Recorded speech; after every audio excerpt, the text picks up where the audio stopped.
Once, when returning from far Transylvania, through mountain forests, rocks, and Carpathian ridges, halting by a ford at the close of day, my companions had sent me ahead to look for passage.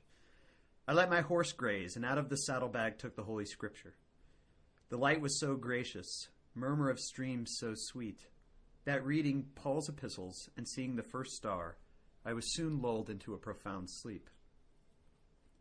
A young man in ornate Greek raiment touched my arm, and I heard his voice. Your time, O mortals, hastens by like water.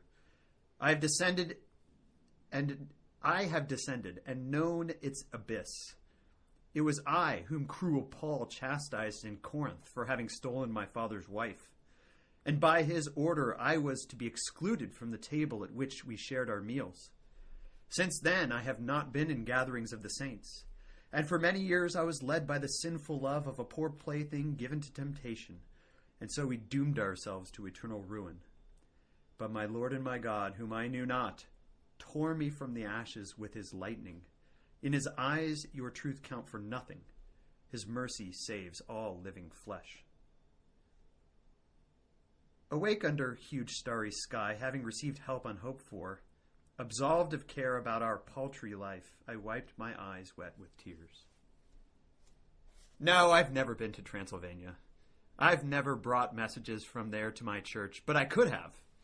This is an exercise in style, the pluperfect tense of countries imperfective. But what I'm going to tell you now is not invented. The narrow street just opposite the university was called, in fact, Literary Lane. On the corner, a bookstore, but not books, just sheaves of paper up to the very ceiling, unbound, tied with string, print and handwriting in Latin, Cyrillic script, in Hebrew letters. From 100, 300 years ago, now it seems to me like quite a fortune. From this bookstore, you could see a similar one facing it, and their owners were similar too. Faded beards, long black caftans, red eyelids. They hadn't changed since the day Napoleon passed through the town. Nothing has changed here. The privilege of stones? They always are, for that is the way they like it. Beyond the second store, you turn along a wall and pass a house where a poet, famous in our city, wrote a tablet about a princess named Gregory. Next, a wooden gate studded with nails as huge as fists. Under the vault, and there was a room for rent. Low ceilinged, with a bay window, an oak bed, heated wells leading through woods and mountains. To bring that room back here. Yet I belong to those who believe in apokatastasis. That word promises reverse movement. Not the one that was set in katastasis and appears in Acts 3:21. It means restoration. So believed St. Gregory of Nyssa, Johannes Scotus Erigena, Ruysbroek, and William Blake. For me, therefore, everything has a double existence, both in time and when time shall be no more. I could keep going. Oh man! I could keep going. That was a selection from Czesław Miłosz's poem entitled. What did I say it was entitled now? I forgot. From the Rising of the Sun. That was section 7, or part of section 7, called Bells in Winter. And so I've been reading Czesław Miłosz for I'd say about this academic year, since the beginning of this academic year, at the suggestion of Brother Angelus. Actually, this guy's a Polish writer. He died in 2004. He lived a lot of his life actually in California, San Francisco, Berkeley area. I think he taught at Berkeley, or he was a writer in residence or something. So every morning I pray, and then after I pray, I read a little Miłosz. And this morning I was blown away by the fact that he says he belongs to those who believe in apokatastasis, the restoration of all things. So believed St. Gregory of Nyssa. I was blown away. Dude, what? I couldn't believe he was a Nyssa guy. Yeah. After reading this in September, these poems. Yeah. And he's a Nyssa guy. And he believes, I mean, it came out when he had this dream too. Oh. The guy from Paul's letter in Corinth comes to him in this dream, or not really his dream, he was faking it, but I'm still trying to understand what he's Yeah. hard to understand Yeah. in a lot of places, but I think he agrees a lot with sort of Nissan ideas. But how he said, Paul chastised him, and he doomed himself to eternal ruin. But my Lord and my God, whom I knew not, tore me from the ashes with his lightning. In his eyes your truths count for nothing. His mercy saves all living flesh. Obviously, Milosz was a universalist. Yeah. But he was like ridiculous. Well, he's Polish, so of course he's Catholic. But he took his faith really seriously. If you keep reading in that section, he starts quoting the mass parts and talking about how he was the censor for the priest. And, but yeah, he's a Nissan. Bells in Winter. Bells in Winter is the section of the poem, which was I forgot again what it's called. From the rising of the sun. Yeah, that's it. To its setting. Yeah. So and he mentions Scotus Erigena, who I knew as a guy I needed to start reading, but probably other people like Meister Eckhart, of course Pseudo Dionysius, Maximus Confessor, all these people I'm going to start reading. Yeah. But anyway, that's great. So yeah, I figured we'd start with some something different today. Different music to the ears. Yeah, different music, exactly. Because I read that this morning, right when I read St. Gregory of Nyssa, I was like, okay, this has got to go in the podcast. Oh man! But I do highly recommend reading Milosz. I mean, there's other poems in here that I could read to you guys, but this is not a Milosz class yet. But you know what? Online education, you never know what's going to happen. Yeah, that's right. But we should probably get into Gregory here. Okay. So we ended with the foxes, right? We talked about foxes last time. Yeah, the little foxes. The little foxes, right? They're so cute. That pathetic little fox, right? You can knock them away with the walnut table leg. Get them out of here. Actually, your little fox, the cat seal, almost ate one of our chickens. Oh, really? I'll talk about this after. But I hope he threw a table leg at her. No, she was more scared of the chicken than. Okay, good. Yeah. So they'll fight back. Yeah. Yeah, I don't think that cat is that tough of a character. Yeah, when you're used to eating food. When you're used to food in a bowl every morning. It's hard to fight like a. Thanks to Lucy and Leo. Chicken about the size of you. I'll have to hear that story. Yeah. But let's get into some Nyssa here. So we start with Love's Quest. Which I thought was really some good stuff here. I mean, it's really interesting as I read more of this. I'm seeing, of course, Nyssa is going to say this when he brings up this image. Of course, Nyssa is going to say this when he talks about this, right? I can see everything, and yet there's more too. It's not just repetition. Yeah. And so this idea that he has in this section, of course, there's no limit to perfection, right? We all know that. But the imagery that he takes from the canticle, where she searches for him in the bed, right? Mm-hmm. She goes to lay down with him in the bed, right? The nuptial bed, right? Mm-hmm. Or maybe this isn't this section, but this is this section, 201, right? 201. She searches for him in the bed. I sought him in my bed at night. To learn of his substance is what Gregory says that means. His beginning and his end, and in what his essence consists. Sounds like? Eunomius. Yeah. Yeah. Sounds like she's a little Eunomian, the bride, right? Yeah. But she sought him in the bed, right, so that she could get to the heart of what he is, right? This is, again, there's this marriage imagery here, right? But I found him not. I called him by name. Right? She says that too, right? This is actually bottom of 201, going to 202. Yeah, 202. I called him, but he answered not. Right?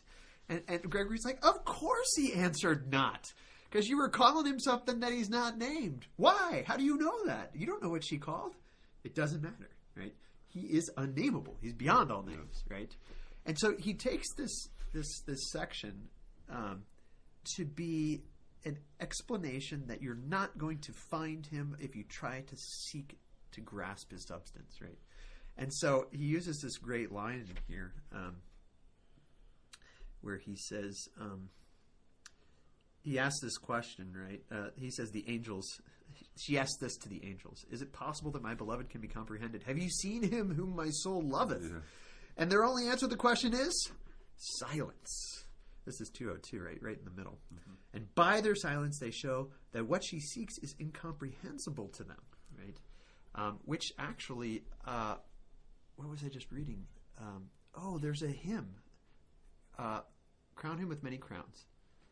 If you look up the verse, crown him the Lord of love, there's a whole section in there that talks about the angels bowing their heads because they cannot look at the majesty of God. Huh. They can't look at the precious the mystery or something like that. So I had two. There was an ambiguity. Okay. And so you can. I when I was reading this, I was wondering which of these two does it mean, or maybe it could be both. Have you? So it's right. The sentence where you read, "Have you seen him whom my soul loveth?" Their only answer to the question is silence, and by their silence, they know that what she seeks is incomprehensible to them. Yeah, and that to them, in contrast to, like is it that she seeks something which they know they can't know. They can't know. Yeah. And it doesn't necessarily mean, like, so is there something about the angel's limitation and not being, like, changing? So is there something unique about man and his eternal progress, always changing, that he can surpass the angels? That he surpasses the angels. I didn't see that there. That's very interesting. So it's either, right, what I originally thought, which is probably the other one, that is incomprehensible to them because he's incomprehensible to everybody. Because they know, they know that you can't go to the bed and grasp him. And so I actually spent probably too long reflecting on these two sentences. Not possible. Okay, this is scripture we're talking about, Jacob. Okay. Come on. Okay, good. Okay, so. We've been reflecting on these for 2,000 years. Yeah, okay. More than that, I guess. Good. Song of Songs, who knows? 5th century BC or something. So 20 minutes on this isn't that bad. It's not enough. It's not enough. So, but I was thinking that they know, the reason they don't respond is because they're not entirely sure what she is asking or seeking. Uh-huh. All right, so there's sort of an incomprehensibility in her quest.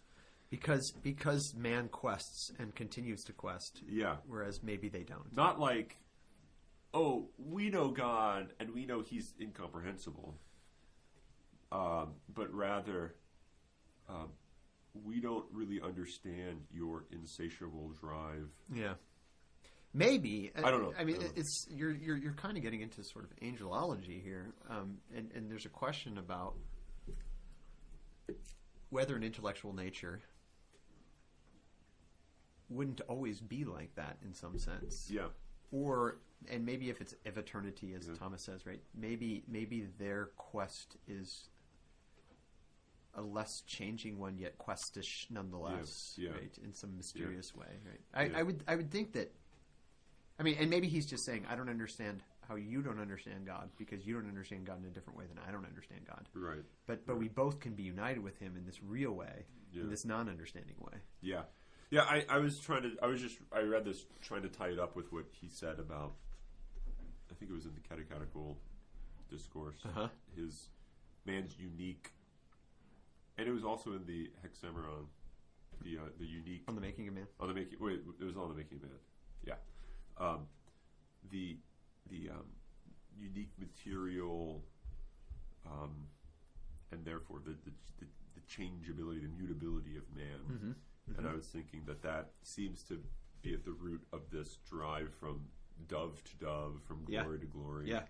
And therefore, there's a way virtue to virtue. He says in another place. The way in which man pursues God is going to be by that very nature, which seems to. And this was an assumption that I was making, or maybe thinking could be made, that angels don't have that type of intensity of change. Well, it actually could agree with Gregory's own theology, because if you remember, it's in the Catechetical Discourse where he says the reason that the devil tempted man was because of his envy, not of sort of, I don't know what I mean when I say traditional, not like what I heard when I started, really getting deeper into theology, that the envy of the devil was that of the fact that God would become man. Yeah. But rather, Gregory thinks it just has to do with human nature in general, like as a thing, right? Being this, being this kind of thing that can be material and change and move towards God. Yeah.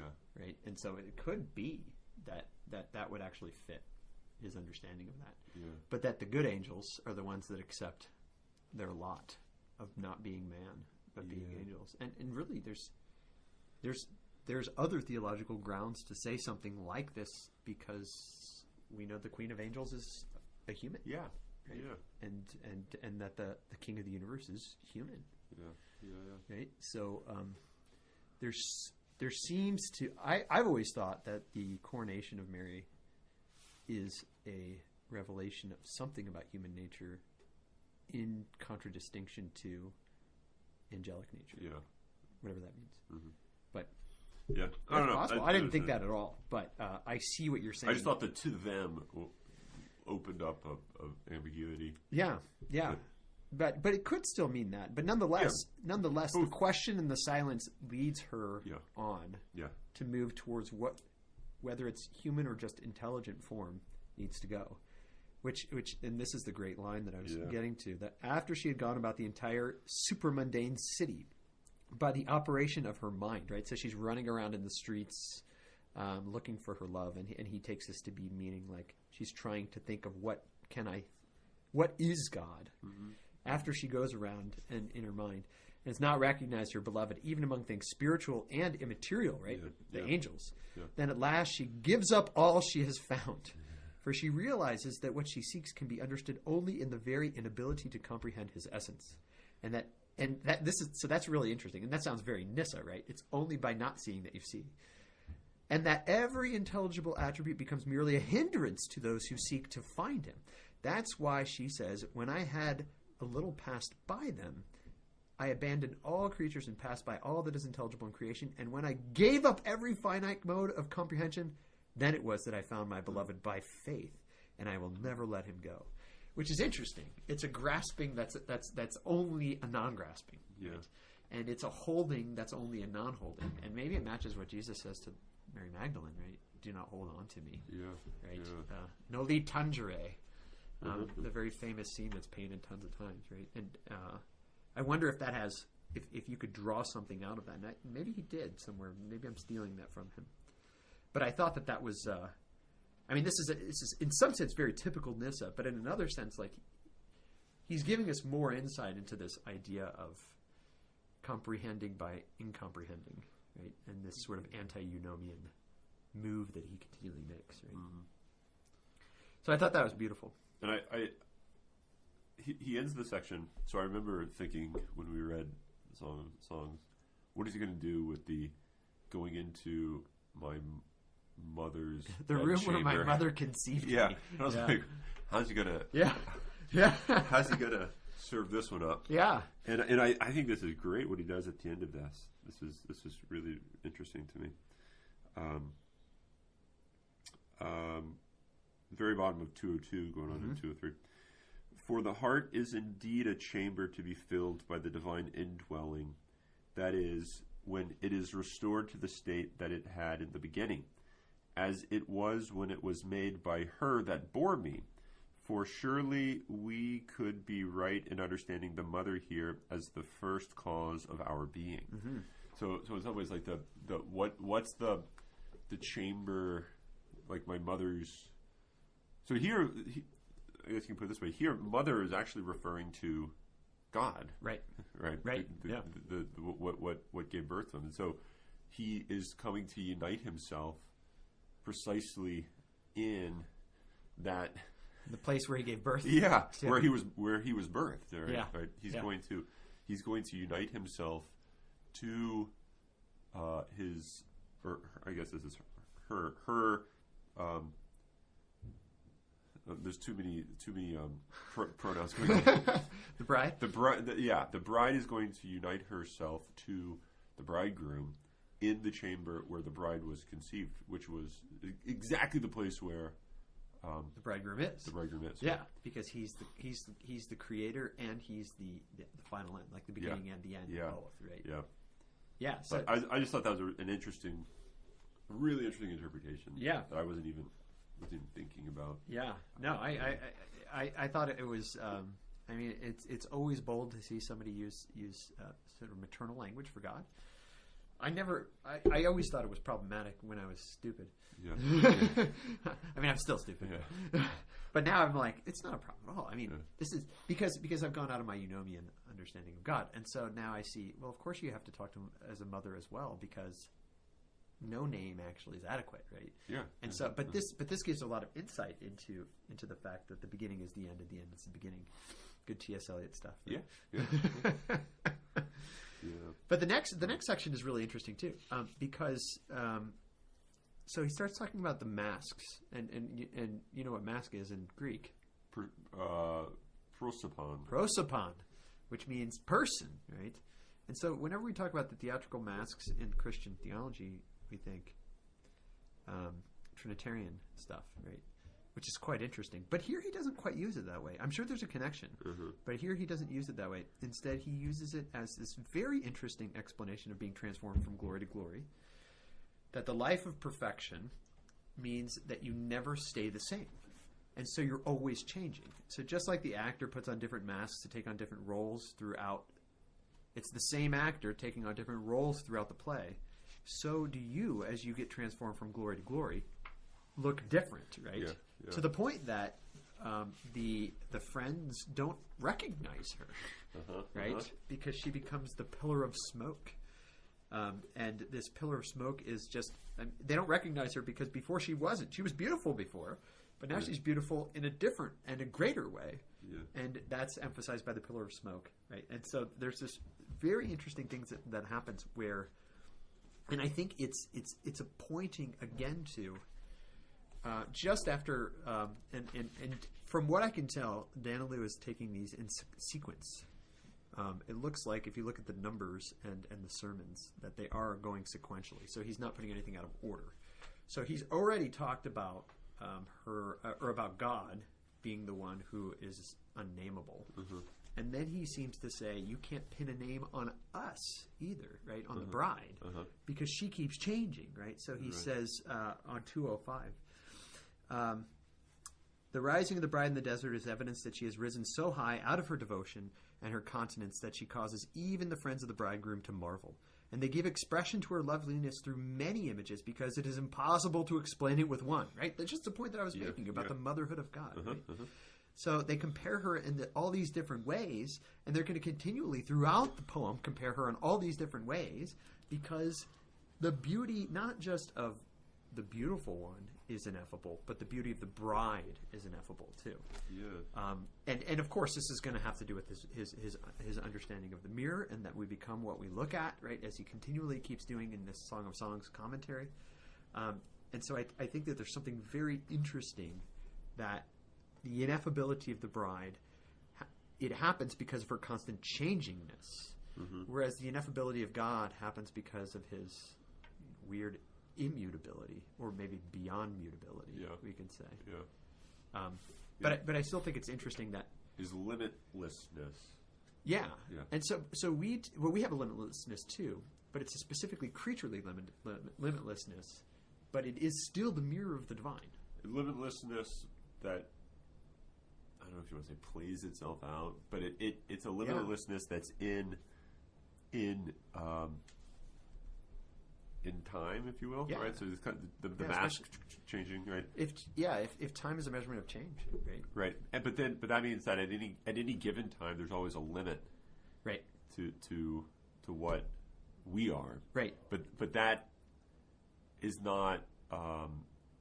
It's not a limited limit. Yeah. It's not a limited limit. Yeah.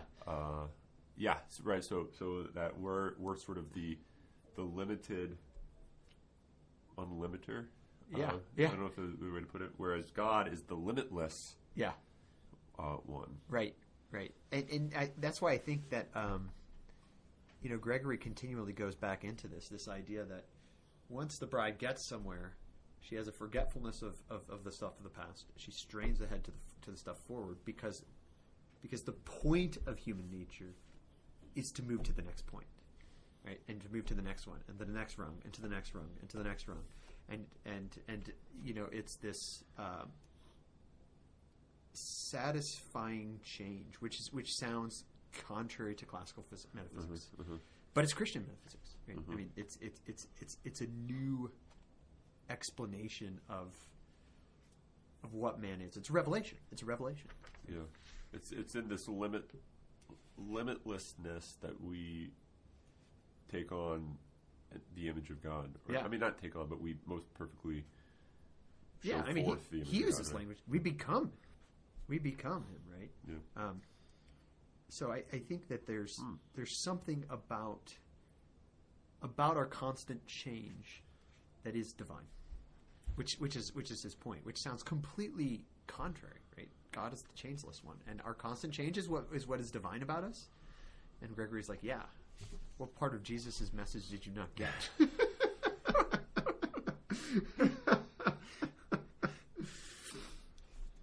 Okay, but we should move forward here. I didn't have a ton to say about the guardians of the heart. Yeah, I liked how in this section there was a lot of humility. I mean, nothing in particular about what he says about it, but he says in great humility, as if like, shoot, I don't know. Yeah. I don't know what the 3 scores means. He's like, maybe it's this. Yeah, he's like, and of course, this is like because it's patristic. There's sort of an obsession with numbers. Yeah. And there's a question why we don't. Yeah. So anymore, right? I was thinking, I kind of get worried about the fact that sometimes we read the patristics and we're like, oh yeah, they were weird like that. Yeah. But maybe we're the weird ones. Yeah. But here, so I was thinking about this. Like, I don't know. You read your initial thought someone might have when you're reading this. Do you really think that 3 scores has to do with the 5 times 12? Yeah. And the 5 senses and the 12 tribes. Yeah, and then you multiply them. And, yeah. I mean, you kind of think that's kind of I don't know, conspiracy theory-ish. but then I started thinking about but if that is an opening to a spiritual understanding, what is bad? Call it bad or wrong, right? About that, right? So, and if it turns out that, and maybe this goes to something we were talking about in the last podcast. If truth is so vast as not to be able to be limited to a single description of it, then what's so incomprehensible to say that all numbers, all ratios, even are revelations of truth, right? And the most meaningful truth, which is God Himself, right? So, I also think that there's a historical kind of critical insight into this as well, which is okay. So, what did ancient people in the Roman Empire think? Well, they thought if they saw a number that it had a meaning. So perhaps when numbers are put into the scriptures, the original author is intending there to be meanings like this. Yeah. Which means, according to Dei Verbum, then the Holy Spirit intends that a meaning be put in like this, right? Yeah. So I mean, a great example of this is one of the Gospels from last week. Jesus on the shore making breakfast for the apostles after the resurrection. Right? They bring in the fish, and John says, and although there were 153 fish, the net didn't break. And Augustine goes on and on about what this 153 means, right? But the fact that Augustine would think that number meant something means that probably John intended for that number to mean something because they're really pretty close to the same cultural context. Yeah, yeah. I mean, they're both ancient Westerners, right? Eastern, Western, historically, right? Yeah. I mean, we the West takes its culture from the scriptures, the Judeo-Christian tradition, the Greeks, right?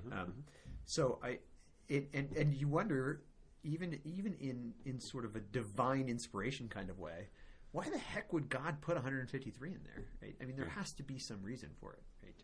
And so but I think lots of times the reason might be obscure to us, which might have been clearer to them. Yeah. Right. And it's also, I mean, I don't want to derail this too much. I'll just make this comment. We can keep going. But it's interesting that we think, well, when you see numbers, that can't mean anything. It's sort of at the heart of the mathematical representation of the universe to find numbers and ratios and everything and have those actually be meaningful. Now, they're meaningful not theologically for most people that are interested in this, scientists, right?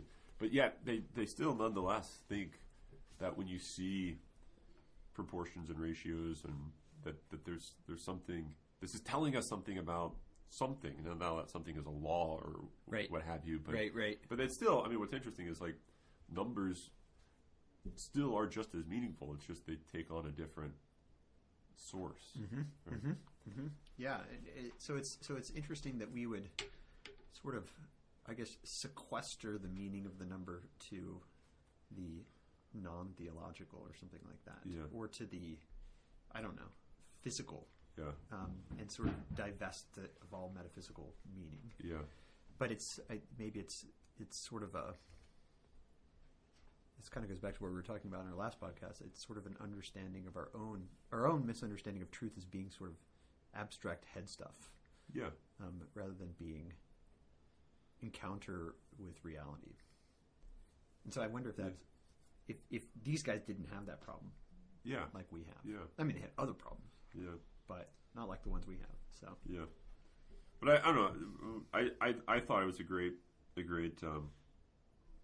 just description of here's a guy who's really confused by what this means, and he just is willing to take a stab at it. Yeah, saying there's probably better minds out there that can handle this. Yeah, but I don't want to. I just don't want to dismiss it because I think it's telling us something about the way that they saw the world that we've lost, and perhaps lost to our detriment, right? And so I think this is important. I mean, because it's not just him who does this stuff. I mean, all throughout the patristic era, they're doing stuff like this, right? And even into the Middle Ages, they're doing stuff like this too. So, I mean, even the idea of the 6 ages of the earth, right?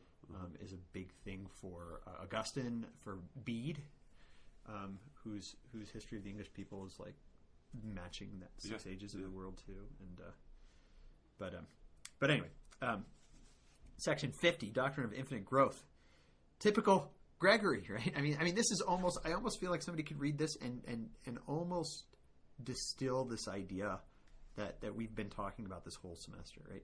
You got Philippians 3:13 right in the middle of that section, right at the beginning of that section, right?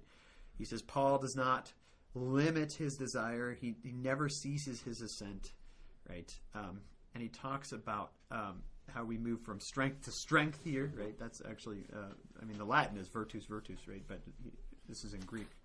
What's the Greek for strength? Do you remember? No. Something similar, probably. But he says specifically, right, that the psalmist says that thou art the Most High. This is David, right? David, who is so gloriously elevated, and yet at the bottom of that page, near the bottom of that page, right? Thou indeed art the Most High, abiding forever, and canst never seem smaller to those who approach thee. For thou art always to the same degree higher and loftier than the faculties of those who are rising. And yet we still think it's a rising, right? It's a rising to the infinite. So he's always going to be infinitely higher. And yet at the same time, I mean, higher is maybe not a good word because it sounds like there's a distance between you, which he's not going to say. Right? There's intimacy. Right. But instead, it's there's always more. There's always more, right? And he specifically says, right, the eye does not see it completely as it is, but only insofar as it can receive it. And yet, even then, it hasn't entered the heart of man. Even for the people who could see it, they don't know. They don't know it completely, right?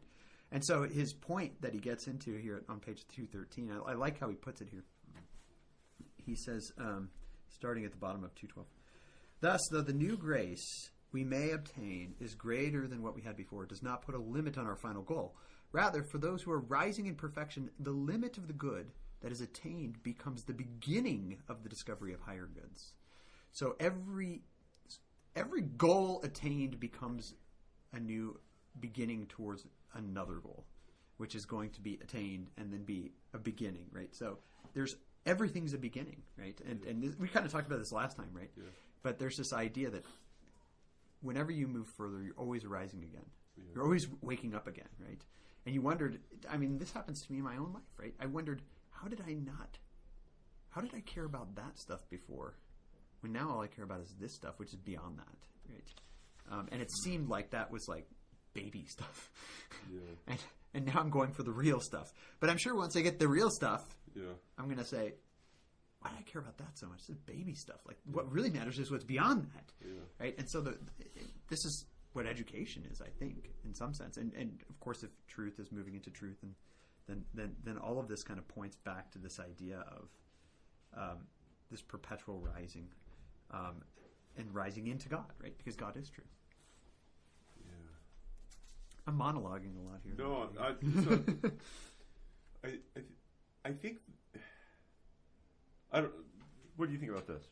I mean, this relates to what you were just saying, and maybe what Nyssa would say about this as well. That we don't want to think,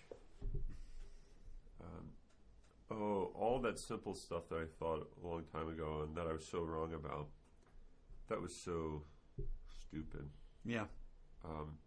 Now I'm much better, even though I kind of recognize I'm probably not fully getting it, what have you. I'm still open to moving forward. But before, stupid. Look at all those stupid people thinking all this stupid stuff. Yeah. They're so simple-minded. Yeah.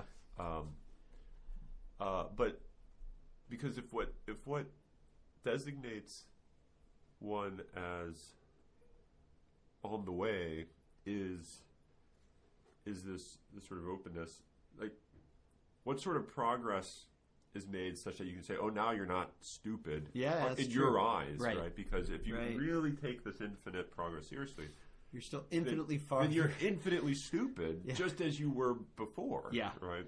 Yeah, and this is why I think he defines perfection as movement, right? And so who's perfect? The guy who's progressed further, or the guy who's just started progressing? In a sense, I want to say Gregory's going to say, which one's moving forward? Yeah. He's the perfect one. Because it has nothing to do with how far you are, because in a sense, distance isn't a reality. Yeah, and it might be the more that you realize that the I don't know, the more intimate you are with the one you're pursuing, right? So doesn't he say, he goes on in the previous section, he ends by talking about the soldier and the warrior, the Israelite, the warrior, and the child, but he brings that up I thought later towards the end of the reading, and he sort of likened the child state to the state of salvation or something like that. Didn't he say something like that? But it had to do with the purification. The pure eye, the single eye. Maybe it was the pure eye. I don't know. I thought I made a big to do about it. But anyway, I thought that one of what might be going on is we're returning to. Oh no, I think here it is. Maybe. Yeah, bottom of 210. This was the last section. Okay. The bed also represents. This is bottom of 210. The bed also represents the rest and happiness of the elect. We learned this from what the Lord says to the man who knocks importunely at the door at night. The door is now shut, and my children are with me in bed. And he's like, what's going on? what does he mean by the children are with Yeah. me in bed? And Yeah. he goes on to say, it's because they have, they're the most pure, and by this we are taught that the perfection we attain by our efforts is none other than that which was implanted in our nature at the beginning. So in some ways, to attain the end is to return to the beginning, to the unsoiled beginning in some ways. For when a man is girt his sword on his thigh by devotion to the life of perfection, and has thus cast out all passion, he becomes, as it were, a child in years, because he is no longer sensitive to such passionate impulses. So, it's in many ways, it seems that the movement to perfection is actually a movement to simplicity, or movement to I guess you could call it simplicity. Like, I mean, this is like the Balthazar, unless you become like this child. Yeah. Yeah. It's also in the gospel. Yeah, I mean, Jesus took the kid, you mean? Yeah, Jesus took the kid. And he said, you got to be like this guy. Got to be like this guy. Like, Yeah. And even being born a second time. Yeah. Right. And so we tend to think of maybe the life in pursuit of God is this life of maturing, and it is a life of maturing, but it's a life of maturing that is not moving away from the origin From childhood. but it's a perfecting. Perfecting of it. Childlikeness, yeah. Childlikeness. Yeah, the perfection of childlikeness, which is kind of a going back, because there's an idea that the defection of the person is a movement away from the childlikeness. Yeah. And so you have to go back to it, right? And Gregory can, a lot of times, I mean, he'll talk about how all we're really doing is moving back to Adam. Like, we're moving back to our original state. Yeah, and it's partly probably due to that the child is the most open to pursuit, to knowing, to desiring things, and the child has this, I don't know, openness to not knowing what it's seeking, but still seeking. Right. And having this sort of, as he's been talking about with the bride, right? This desire to move into this reality, which is, I always bring up Montessori, but it's really her understanding of childhood and education. Yeah. And she had a degree in philosophy too, but she specifically said it's the child's openness to wonder that is the root of education. It's not like we have to. It was very against the information type of understanding that Schindler was talking about, where there's this idea that we have to download bits of information into them. Instead, there's this reality that they see before them that they want to enter into, and that all we are there to do is to be a guide between them and reality, and them and therefore them and God. Is what she says. Which I think is. Interestingly, I think if you put that in a Nissan context, then what you're trying to do is just move back to an openness to reality, to a contemplation. Yeah, and I think it's why certain people seem I don't know a good way. They seem childlike in their interest in certain things, meaning like there's this sort of like kids really like school until they actually have to like go to school. School ruins school. School ruins school. And school ruins education. Yeah, it does. And so I mean, most people probably know what I mean by that, because you probably experienced something similar. But it's only when you return to that earlier state of like, I actually found it interesting to learn about ants. Right. I really wanted to learn about ants, and so and when you find yourself returning to that mentality, that the disposition, you kind of I don't find yourself being more educated, more well, and if mature as a knower. Right? If that is the point of human nature, then not only is sort of this forced bit learning a destruction of education, but it's a destruction of man. And I think that's the most dreadful thing of all. Because if you don't have that excitement and this sort of like wanting to move into reality, then you will never be perfect, right? I mean, that's Gregory's point in many ways, right? In fact, this section on "Come from Libanus," 51, he talks about the goodness of thirst, which is going right to the sort of the heart of that, as he says at the bottom of 213. Christ puts no, if any man thirst, let him come to me and drink. Here he puts no limit on our thirst, nor on our movement towards him, nor on the satisfaction of our thirst. But he has created our tendency to thirst, to drink, and to move towards him by a command that is constant and perpetual. And so he says, we taste the sweetness of the Lord, and it becomes a kind of invitation to further enjoyment. Man, this sounds like Schindler's language, right? Yeah. And thus, the one who is rising towards God constantly experiences this continual enticement towards further progress. So when you gain, whenever you gain, you're going to be enticed more. Like, that's the thing. You're not going to, it doesn't end. You're never satisfied. Yeah. And yet the insatiability of it is satisfaction in some combination of opposites, right? Which is why you perpetually rise. Mm-hmm. Which actually gets us, I mean, in the section after that, on the Lion's Den, how he talks about this. So this is all from this verse. If you look at page 213 again, right after "Come from Libanus," the verse 8. "Come from Libanus, my spouse. Come from Libanus. Come. Thou shalt pass and come from the beginning of faith, from the top of Senir and Hermon, from the dens of the lions and the mountains of the leopards." And so his whole explanation of this is, he says, when he gets to he talks about the two mountains, and he says that's actually the source waters of the Jordan. So the beginning of faith is baptism. Yeah. And I was like, wow, I didn't know that. Yeah. But then he says, why does he bring up the lions and the leopards? Mm-hmm. It's because he's intensifying the bride's present joy, top of 216, by introducing the unpleasant things that are now past. Yeah. A time of peace is much more enjoyable after the war is past and can be made pleasant by stories of past sufferings.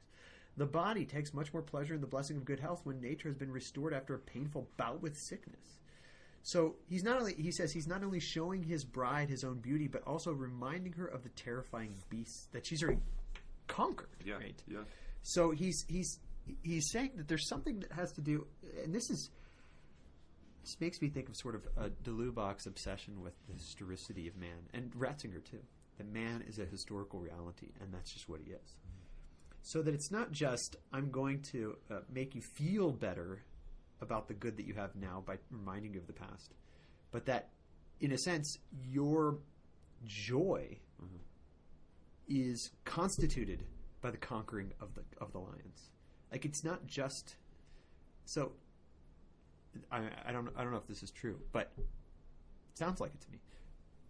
It's not that you can't, like, here's the great question that all of us have.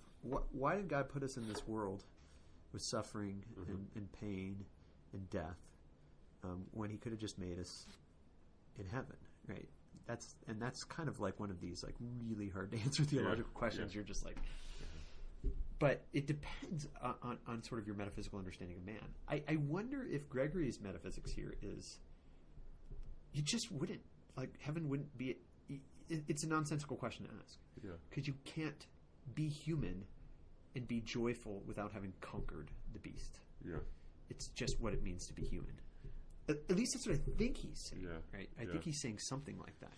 Yeah, and so that it's not like this joy is a separate reality from your life, right? And this is the constant like worry that I have now. Yeah. Because I think we do this, right? We separate the sacred and the secular and blah blah blah. So if you separate the joy from the sin, then you don't understand the joy. I think that's what Gregory's saying. Yeah, and I think you can put it in theological terms. Okay. Let me tell you. Sacred terms? Sacred terms. But if Christ the incarnate is a revelation of God, then in some ways the crucifixion, the cross, is something that isn't separated from like the perfection of love, and in many ways even the perfection of being, right? So so you have this interesting question. When you look at the cross, do you see the worst thing or the best thing? And I think what you get is you get the conjunction, the perfect union of there's a revelation that they're actually not mutually exclusive. Yeah, the best thing has brought the worst thing to actually the highest, and not that it's made it good to do evil things, right? But it has taken like the pure separation, pure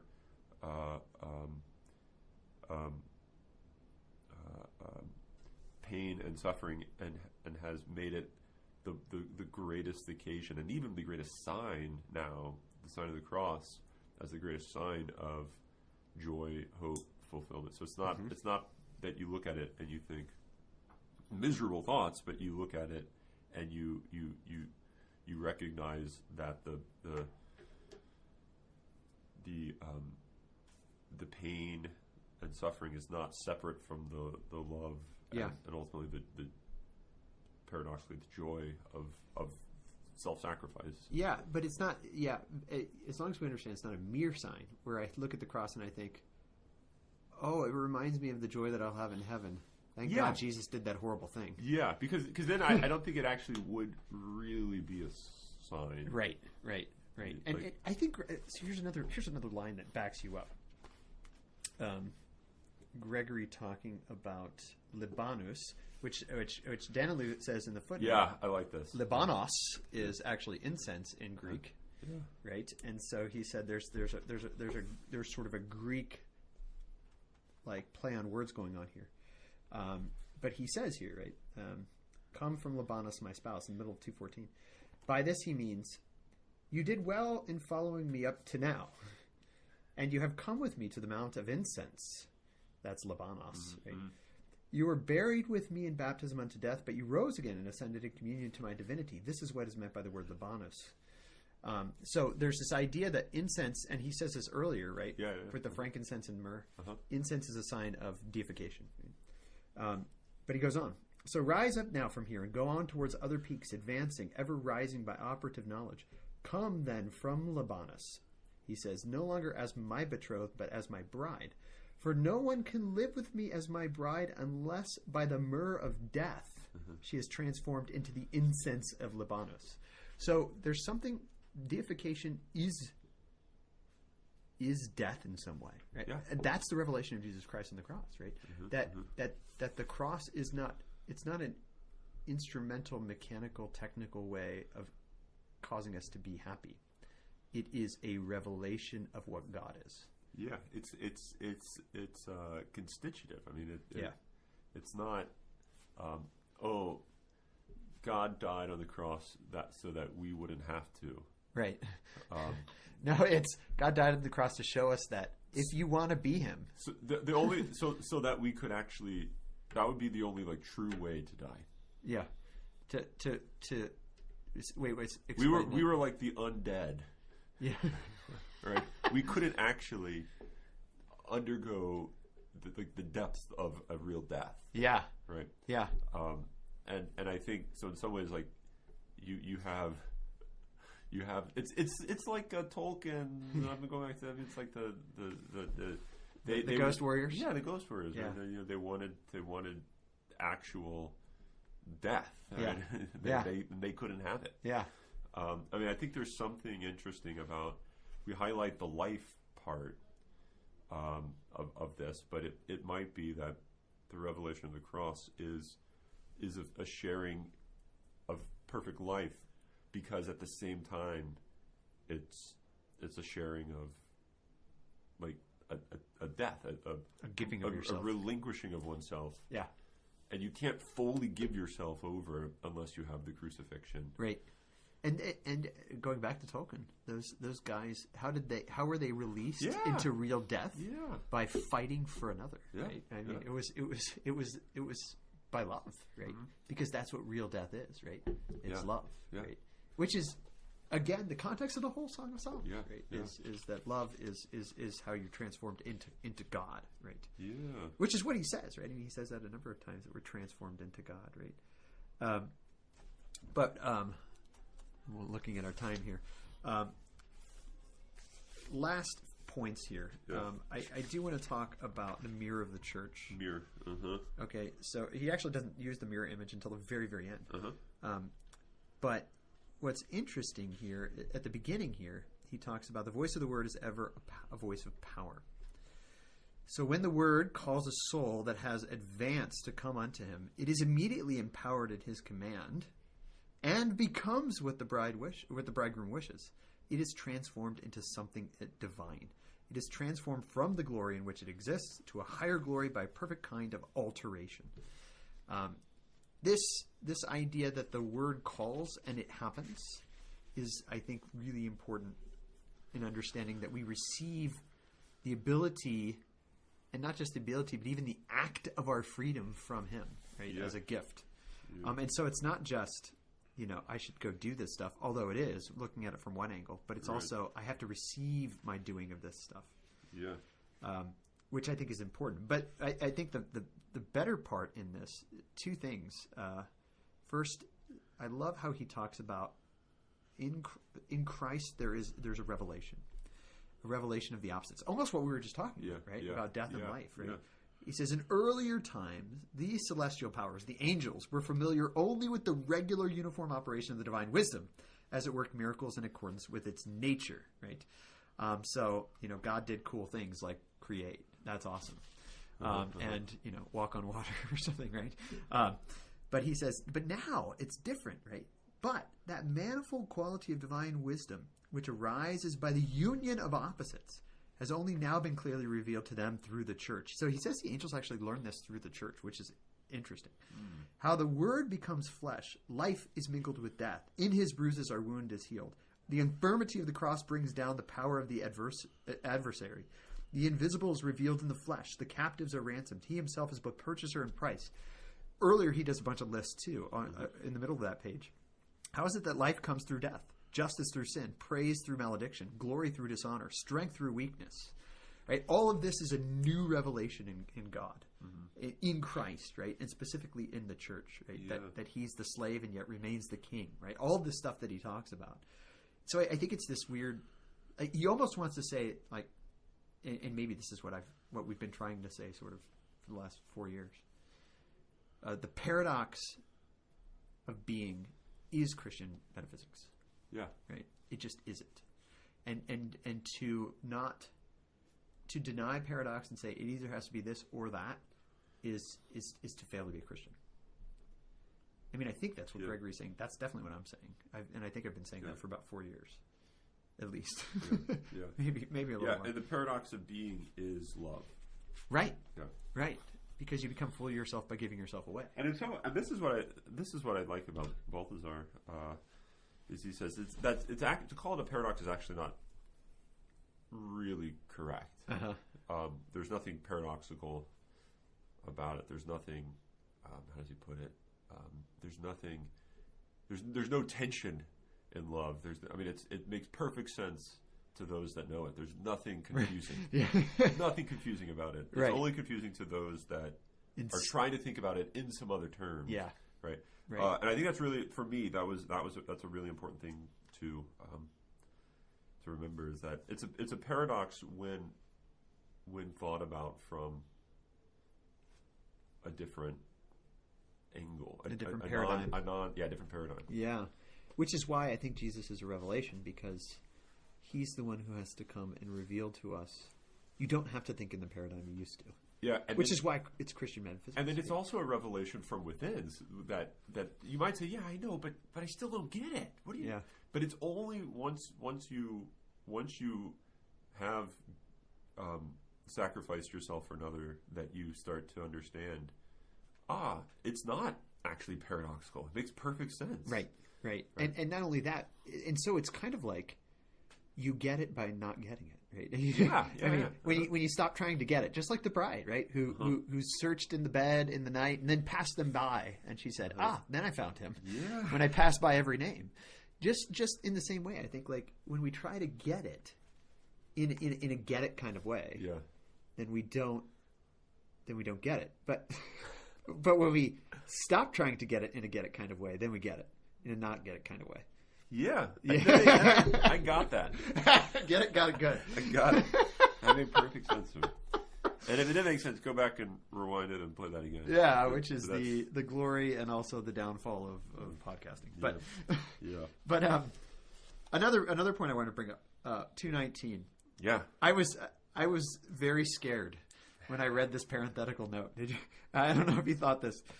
He was talking about. So let me just read a little from the top of that paragraph. All these and more are the works of wisdom that is manifold and obscure, and all these the friends of the bridegroom learn through the church. And thus they are given heart as they recognize in mystery another aspect of the divine wisdom. Perhaps, if I may venture a rather bold conjecture, I was like, okay, Gregory's like the boldest theologian like ever. Your whole book is bold. Yeah, like, your whole life is bold, and now you're saying you're going to do something bold? How do you bold something that's already emboldened? Yeah, I don't know. I mean, this is where I'm afraid he's going to like punch me in the face.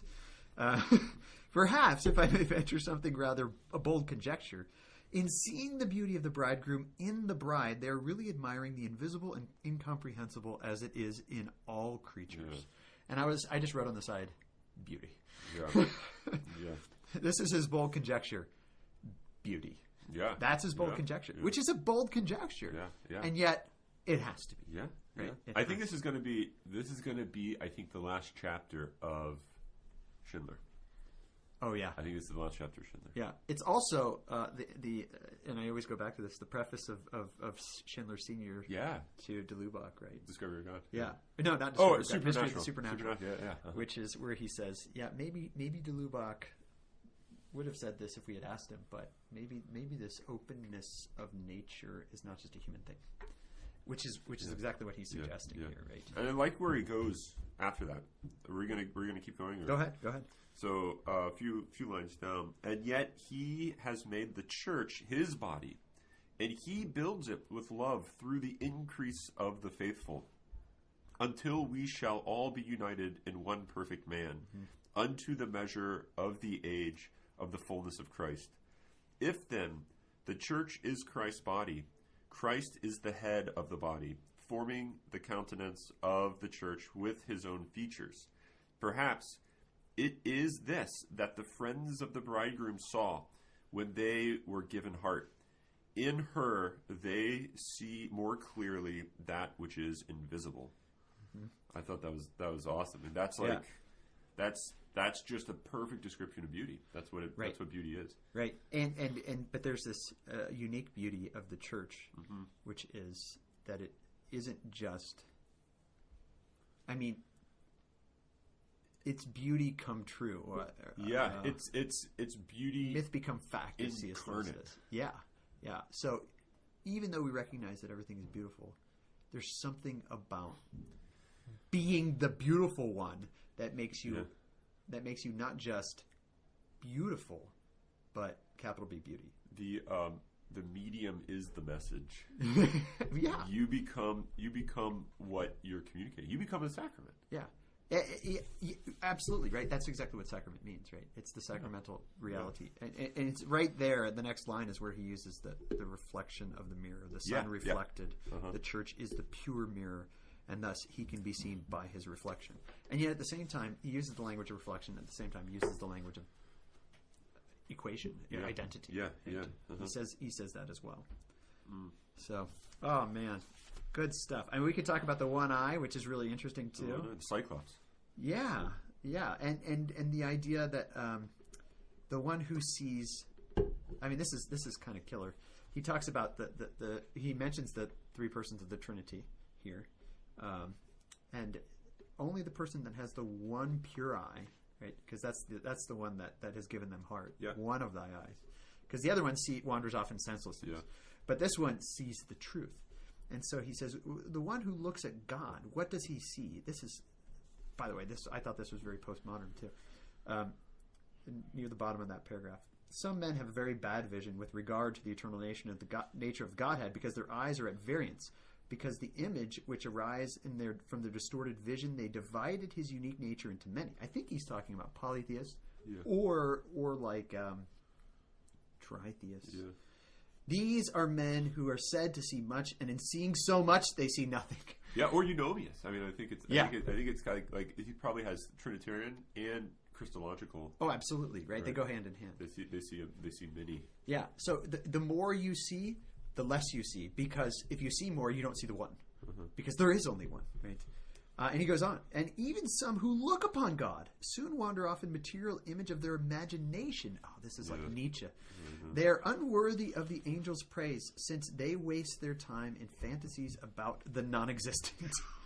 So if you believe you, this is really eunomius, I think. If you believe you see God, then guess what? You don't. Yeah. Right? You're worried about, you're worshiping something that doesn't exist. Yeah.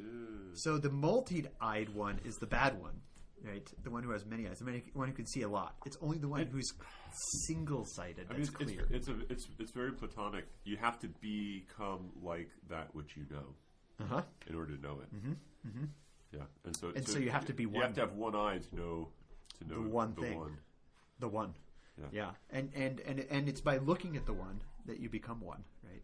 And because that's what Gregory says over and over again, right? Yeah.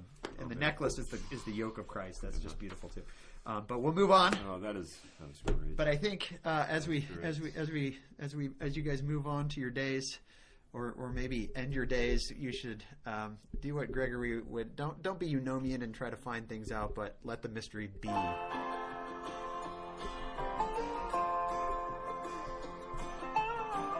Everybody is wondering what and where they all came from. Everybody is worrying about where they're gonna go when the whole thing's done. But no one knows for certain, and so it's all the same to me. I think I'll just let the mystery be. Some say once gone, you're gone forever, and some say you're gonna come back. Some say you rest in the arms of the Savior if in sinful ways you lack. Some say that they're coming back in a garden, bunch of carrots and little sweet peas. I think I'll just let the mystery be.